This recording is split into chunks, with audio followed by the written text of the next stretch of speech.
আসসালামু আলাইকুম। আমি মোহাম্মদ জাকারিয়া খান। আপনারা দেখছেন মহাভাবনা 2। আজ একটি খুব কষ্টের কথা বলবো। আমাদের ঘরে কোরআন আছে, কিন্তু তা থাকে গিলাফে মোড়ানো, তাকের উপরে ধুলো জমে, কিন্তু খোলা হয় না। আমরা মনে করি এই কিতাব শুধু কেউ মারা গেলে তার পাশে বসে পড়ার জন্য নাজিল হয়েছে। কিন্তু ভাই, ছোটবেলা থেকে তো এটাই দেখে আসছি, মৃত ব্যক্তি শান্তি পায়, এর বাইরে আর কাজ কি? অবশ্যই সওয়াব হয় ভাই, কিন্তু আল্লাহ কি এই বিশাল কিতাবটি শুধুমাত্র মৃতদের জন্য পাঠিয়েছেন? কোরআন হলো হুদাল্লিল মুত্তাকিন।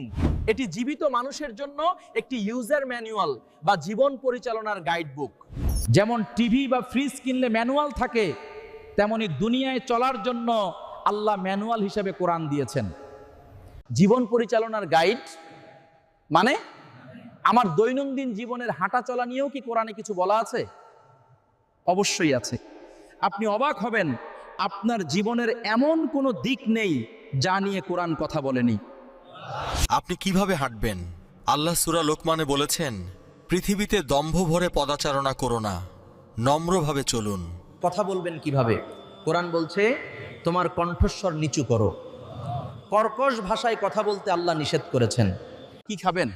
আল্লাহ বলেছেন হালালান তাইয়্যিবা, অর্থাৎ যা পবিত্র এবং স্বাস্থ্যের জন্য ভালো শুধু তাই খাবেন। কারো ঘরে ঢুকার আগে অনুমতি নেওয়া, সালাম দেওয়া, এগুলো ভদ্রতা নয়, এগুলো সূরা নূরের সরাসরি নির্দেশ। সুবহানাল্লাহ। আমি তো ভাবতাম এগুলো শুধু হাদিসের বিষয়, কিন্তু ব্যবসা বাণিজ্য নিয়েও কি কিছু বলা আছে? অবশ্যই ভাই। ওজনে কম দেওয়া বা সুদের কারবার করাকে আল্লাহ ধ্বংসাত্মক অপরাধ বলেছেন। ব্যবসার নিয়মও কোরআনে আছে। আজ আমাদের সংসারে অশান্তি, সমাজে বিচার নেই, কারণ আমরা কোরআনকে গিলাফে বন্দী করে রেখেছি। যখন মুসলমানরা কোরআন দিয়ে দেশ ও জীবন চালাতো, তখন তারা ছিল সেরা। আজ কোরআন ছেড়ে আমরা লাঞ্ছিত। আমরা ভুল করেছি ভাই, শুধু তোতা পাখির মতো পড়েছি, কিন্তু অর্থ বুঝিনি, জীবনে মানিনি।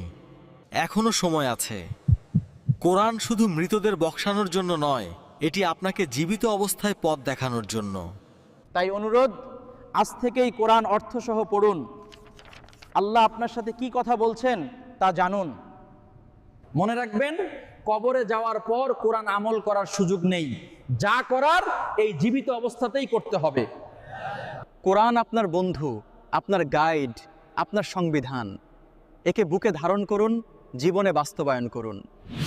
ইনশাআল্লাহ আজ থেকে